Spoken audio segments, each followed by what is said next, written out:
This is Jessica Najalik. I am the founder and writer of the blog The Abler and its online community. Today I am doing a video specifically dedicated to the topic of cerebral palsy. Cerebral palsy is the most common childhood disability that affects the motor skills. About 17 million children are affected by this physical disability. I am one of the 17 million.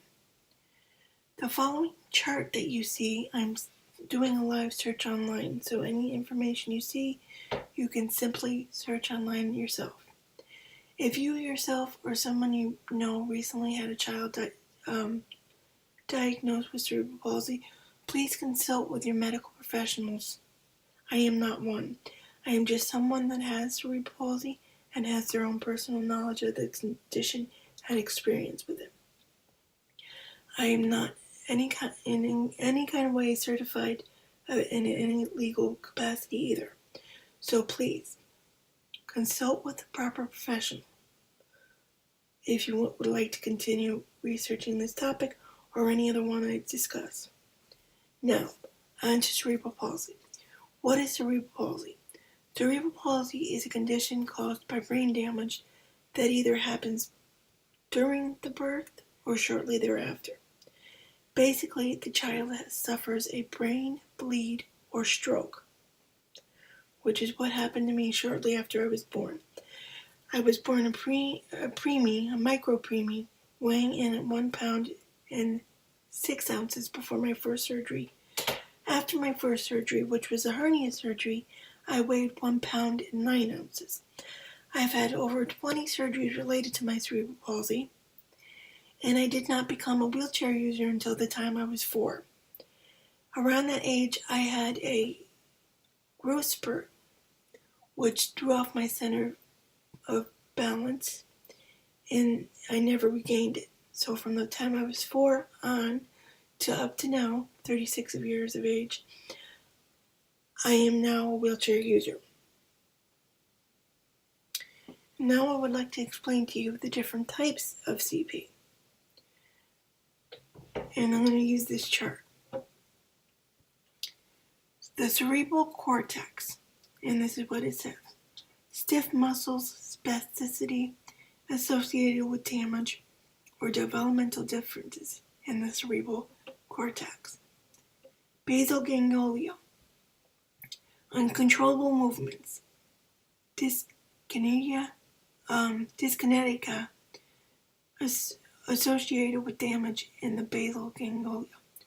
Cerebellum, poor balance and coordination. Asphyxia associated with damage in the cerebellum. And then a mix. Mix meaning a combination of 2 or more types associated with damage to multiple areas in the brain.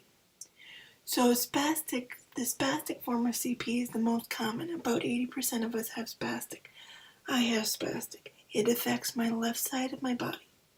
Now, in an article I'm going to share with you later on that falls underneath this topic, I mistakenly put the right side. It affects my left side. Not everybody who has cerebral palsy will experience it the same way, as you can tell.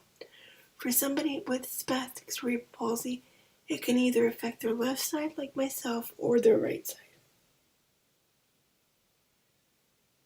Just to be clear. Now, this is that, and I'm going to try to find the other chart that I found.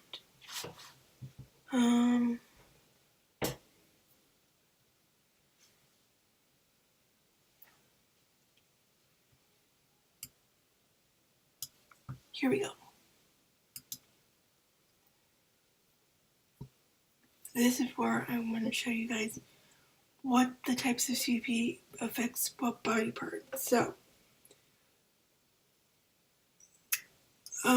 for dysplasia, and I apologize for not pronouncing this right, it affects the legs, the lower body. For hemiplasia, it can affect one side of the body. So either the right side or the left side, and it usually affects the right leg, the left leg, or the left arm and left leg. so to speak. So right here, hemiplegia one side, the legs on this type of CP, which is diplegia. Spastic is one side of the body, and quad means the entire body. Then, of course, there's the mixed type, which I explained earlier.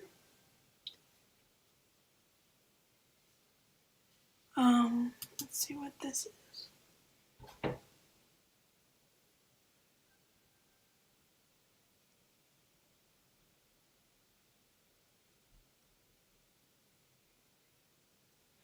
Okay, treatments and therapy for cerebral palsy. Now, please, this is where I'm going to say to you, consult with your doctor if your child is newly diagnosed with this condition.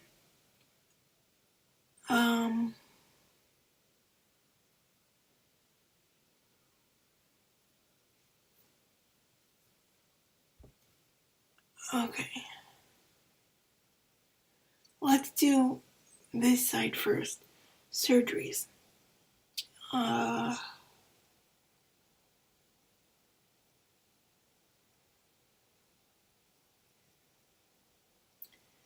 SDR, vision, pulmonary, orthopedic, hearing correction, gastrology, and baclofen insertion. Baclofen is a muscle relaxer type medication that goes through a pump. I've never personally tried it myself, but I have heard that people with CP have used this. Then there are therapies. Physical and occupational, I've had that throughout school. Speech and language, I've also had that throughout school. Recreational alternative, behavioral play, music, and art.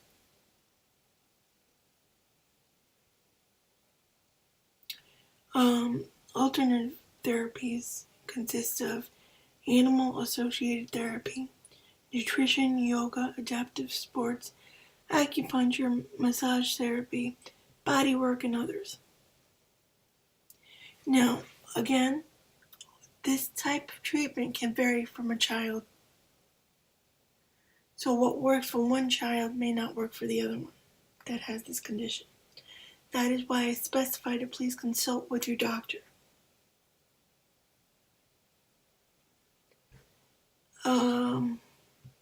Alright, so let's go out here. Let's see if I can find things.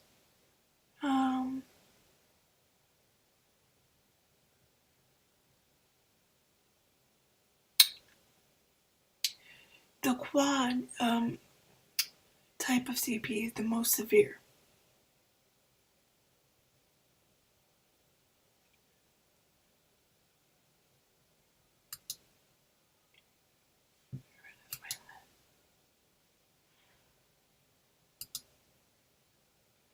Okay.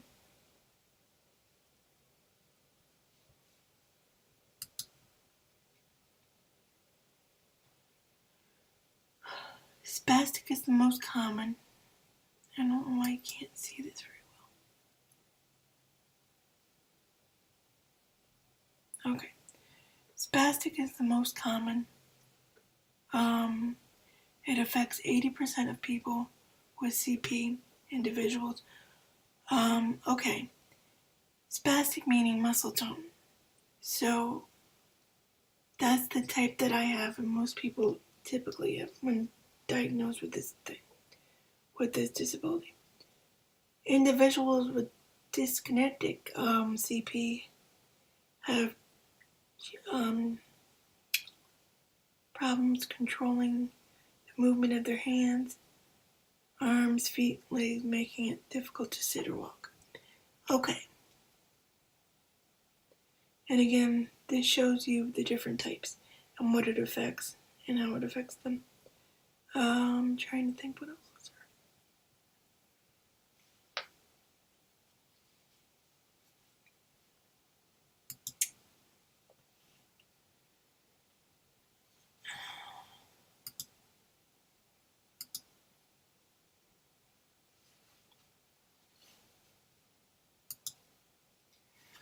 This shows you what's spastic cerebral palsy. Okay. Spastic refers to muscle spasms and hypertonia. I hope I'm pronouncing that right. Cerebral refers to the cerebellum, the affected brain region.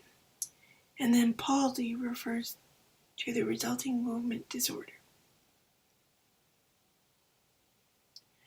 And I just want to point out, not everybody that has this condition will rely on a wheelchair. It varies for each person. Some people can rely on a cane, other people can rely on crutches. Some people, may need to rely on another person to lean on. But it doesn't necessarily mean your child is going to be in a wheelchair. I wasn't supposed to be in a wheelchair. The only reason I'm in one is because I decided to have growth spurt at the age of 4 and throw off my center of balance and never regain it. So,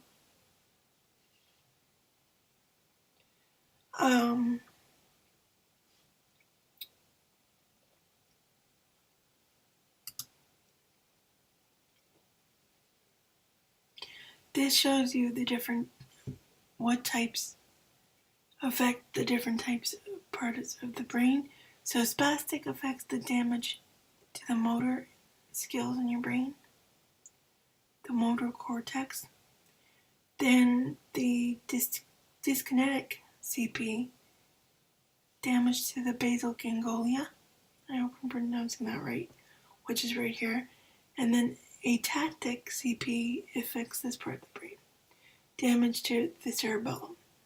And then there's, of course, the mixed version, which a person or a child with CP who later on grows to be an adult gets affected by more than one type of CP, and it affects more than one type of the brain.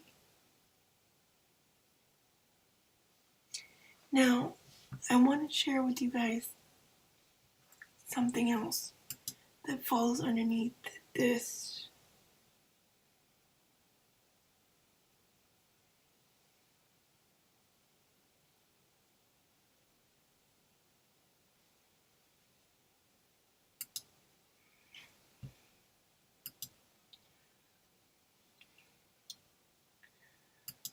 My new debut piece with Fashion No Boundaries was published, and I chose to do the topic of a phrase I coined in one of my earlier on Mighty pieces, because I write for several different platforms alongside my own blog and platform that deal with disability, and the Mighty was one of them and continues to be. I just haven't written anything of relevance lately, and one of the newest topics that I wrote for the Mighty was a coined phrase that I coined myself called chosen ignorant. Now what that means is if I explain to someone what my disability in my daily life is with my disability like, and they still refuse to understand, or they still refuse to, make assumptions and judgments, that is them choosing to be ignorant. And that's where the phrase came from. So I would hope that this blog post gets a conversation started with an action plan behind it. Because we are in a position now where we don't need to worry about terms and, ableism and inclusion. We need to start enacting those things. An action plan. The disability community and the various communities linked to it, meaning chronic illness and visible disabilities, are the most common minority yet. Everything we do, our daily lives are being affected by the choices that are being made for us. The cuts in our transportation, the cuts in our food programs, the cuts in our employment, the cuts in our education, the cuts in our housing, the cuts in our um, um, SSDI and Social Security. There is even a law that prohibits us from getting legally married because we can be at risk of losing everything. Every service, our Social Security. The reason being is because it is assumed that we can live off of our partner's employment and their money from that alone versus somebody who's single with a disability. We fare better because we have a partner than somebody who's single basically. That's crap. That's not possible. Not in 2019 where cuts in taxes are happening everywhere. Pink slips are happening more than resumes. So please check out this blog post here. And check out, if you want to know, if you've never heard of cerebral palsy, just simply Google. If you know someone, a friend, a relative who has cerebral palsy, I'm sure they wouldn't mind if you ask them questions. Conversation has to lead to action now. It has to lead to an action plan. We have to be taken seriously and not told we're not disabled enough. That's being cut. That's not a necessity. This is what's happening. You have to wait. No, I don't have to wait.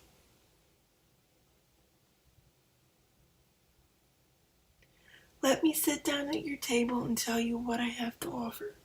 Because what society sees as negative, meaning my physical limitation, it really isn't. Because I can adjust and adapt better than the average person. Because I am myself and my own chameleon in a way. A person with a disability, in my opinion, is the ultimate outside the box thinker. Because we've had to do this our entire lives. If not our entire lives, at some point in our lives, something changed where we had to make drastic measurements to be able to function. We shouldn't be punished if we need assistance to do that, to live independent lives as much as possible. We can do that, no matter how severe this condition is or any other one. But we need to be seen as an equal in society and not a stigma or an enigma either. The conversation has to switch over to come to the table, let's hear what you have to offer, and let's see what we can work with. And start there. We're all concerned about labels and offending everybody. But we're also like, well, your opinion's wrong. This is what's right.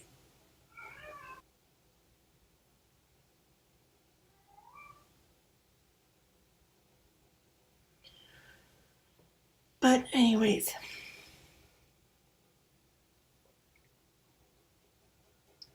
please, if you want to learn more about something and you're generously curious, by all means, don't hesitate to ask anyone. The worst anybody can say is, no, that's none of your business. But a conversation has to start somewhere, and that conversation now has to lead. We have to go a step further and put it towards action. But this narrow-minded thinking and this assumption and stigma has to be erased first. Stop worrying about labels and start worrying about how you're presenting it. That's the most important part. For instance, people with a disability don't like to be called inspirational. Well, it's not about the word, it's about the tone. It's degrading because you think it's degrading. Change the narrative. Don't tell me my child's in special education. It's not a bad thing your child's in special education. You just make it seem like it is because that's how you're perceiving it. Your child's going to learn what you teach it. And that's not going to be by what you tell it. It's going to be by what you show it in action. We have to have action. All these marches, all these petitions, that's fantastic, but that goes away within moments. And honestly, who's going to take that seriously?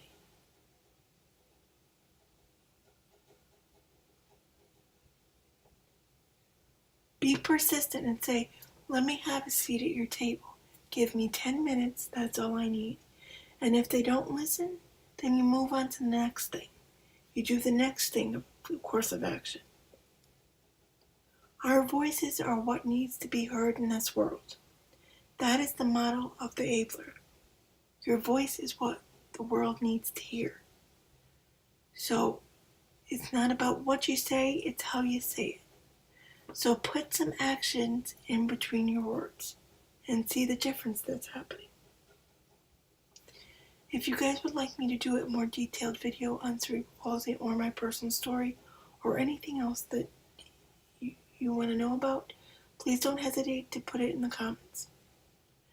On March 23rd, I will be doing a special Facebook event with one of my best friends, Roxanne, who is a 30-month consultant who is a consultant who sells organizational products you can customize.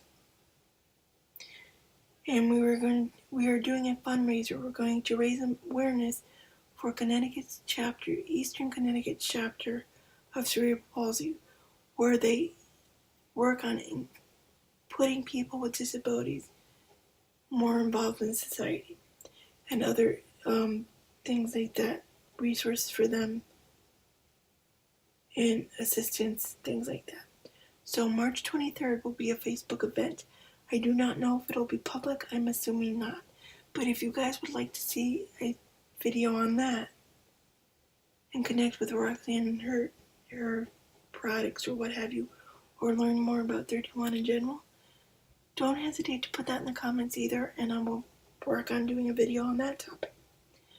I will see you guys soon. My next video will probably be for Fashion No Boundaries, since I'm also a vlogger. So that will be shared on their platform as well. I don't know what the topic will be, but look for it soon. Have a great weekend, guys. Enjoy the weather wherever you are, and I'll talk to you soon. Bye-bye.